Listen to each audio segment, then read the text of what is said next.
Hi everyone, I'm meteorologist Sam Schreier. Welcome back from the break. Let's talk about our winter weather outlook, but more specifically, some of the storm tracks and jet stream patterns that really can affect Colorado.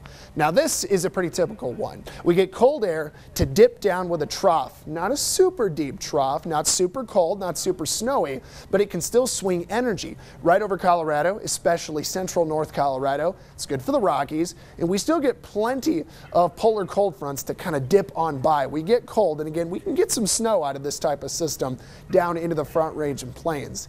Now, what we don't want is what we had over and over and over last winter. This was the 2018-2017 winter combined. Warm, mild air on the backside of this jet made its way into Colorado far too often. Now, what we did have was cold air around, but not close enough. The jet stream bounced the energy away from Colorado, and the cold air really came over to the east. That polar vortex you hear about kind of bouncing over to the east coast. What we're really looking for is that deep trough, this cutoff low. Now what this does is drags a lot of cold air right into the Four Corners region. The jet stream slips south past the Four Corners, and we get upper level low pressure systems to swirl.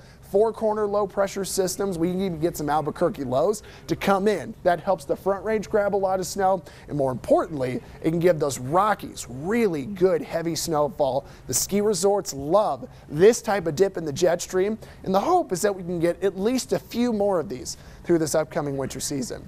Now Jeff and I are going to go over and talk about different oscillations across the globe and how they can affect our typical weather patterns. Thank you, Sam. Now we're going to be talking about oscillations, El Nino, La Nina, the North Atlantic oscillation, things that are going to affect and influence the overall weather pattern that will actually wind up helping us to determine what our forecast is going to be. So now we're looking at the northeastern part of the North American continent and Greenland. How does this influence us? Well, here's one way. First of all, weather pressure systems get hung up in the southern part of Greenland. When they get hung up, that slows the progress of weather systems out from North America. Exactly. They are not able to progress through as they ordinarily would. So that area of high pressure actually winds up being a blocking mechanism for this situation, which holds the weather pattern up across North America, including the great state of Colorado. In the opposite case, if there's an area of low pressure that's locked in across Greenland, then you get a more free flow of the winds, where we have it, right there, which blows weather systems through and around that area of lower pressure. For our particular scenario, it looks like the North Atlantic oscillation is going to be a -1, which would tend to block weather systems from being able to escape, which pushes the pressure pattern back, which gives us a little better chance it's okay, for a better storm path for heavier snow. Now one of the bigger ones, Jeff, is actually going to be El Nino. This can sometimes get a bit more of an effect on Colorado itself because it's all the way out to the Atlantic to our west. So let's talk about the differences. Kind of start with the big one. So what happens when the trade winds relax and we start to get the wind to blow back that way? Cold water comes up. This is a La Nina pattern, Jeff. This one stunk last year. The jet stream gets arched. We bring in all of this cold but dry air, and no snow really happens for Colorado. Typically leads into a very dry pattern. What we're hoping for and what the signal looks like is an El Nino. So we start blowing warm ocean water in. What that does is sweeps in warm water along the equator back towards Colorado. That energizes the southern jet stream as well a little bit. It does. So we get the Pacific jet to come right into the states, and what it usually does is gives the desert Southwest and a lot of the South good rainfall. Now, Jeff, is El Nino a slam dunk for Colorado? No. A stronger El Nino is typically better, you know, to get some decent snows, especially for the mountains. A weak one, it's really a coin toss, especially for Colorado Springs. This is going to tend to want to give the southern mountains some pretty good snow, but again, it's no slam dunk. It's a signaler, but it's not a slam dunk. That's it. Okay, now we're going to put this all together and talk about what expected storm paths we do expect for Colorado for the upcoming winter. So I'm back on the weather wall, and I think the consensus is that patterns number 2 and number 3 are the most likely and the most frequent. Now, remember, pattern number 2 is the polar vortex, but perhaps shifted a little bit eastward this winter. Pattern 3 is ideal, And we think that that can come into play at least a few times because El Nino would energize the southern branch of the jet stream. This would mean enhanced snowfall, particularly for the southern mountains, the Sangre de Cristos, the San Juans, and the Wets.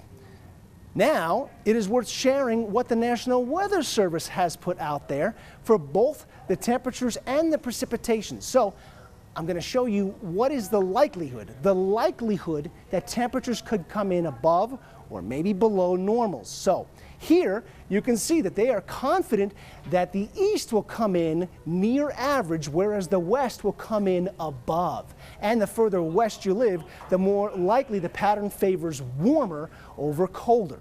Now, in our opinion here among the weather staff, I think we agree that perhaps the above average portion should be shifted a little further west. Perhaps we're better suited for the slightly above section, where temperatures would come in slightly above for the plains, but for the higher elevations, they wouldn't be adversely affected. They would still be getting most or all of the snow that they would hope for. Now, getting to precipitation, the National Weather Service has the entire southern half of the country in the above average precipitation.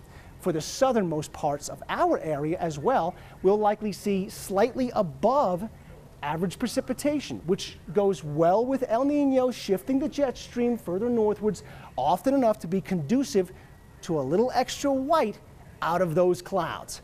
Oh, and don't forget to tweet us your comments and questions using the hashtag Colorado Winter, and we'll try to respond after the show. Coming up, what you've been waiting for. Actual forecasts for the mountains and for the plains. But as we go to break, here are some more of your comments about the upcoming winter. So what do you think is going to happen this winter weather-wise? Is it going to be a bad winter, a medium? I don't really know. I'm hoping that it's going to be bad. I've heard that we're going to get some severe cold and it's going to be a lot of snow, and that's what I'm hoping for because I have my season pass to go snowboarding, but you never really know. They predict a lot of things and it doesn't always come true, so I'm hoping for the cold, but we'll see. Cold and snow. Yeah. You'd be happy with that. That's what I'm looking for. First Alert 5 Winter Weather Outlook is brought to you by Total Roofing.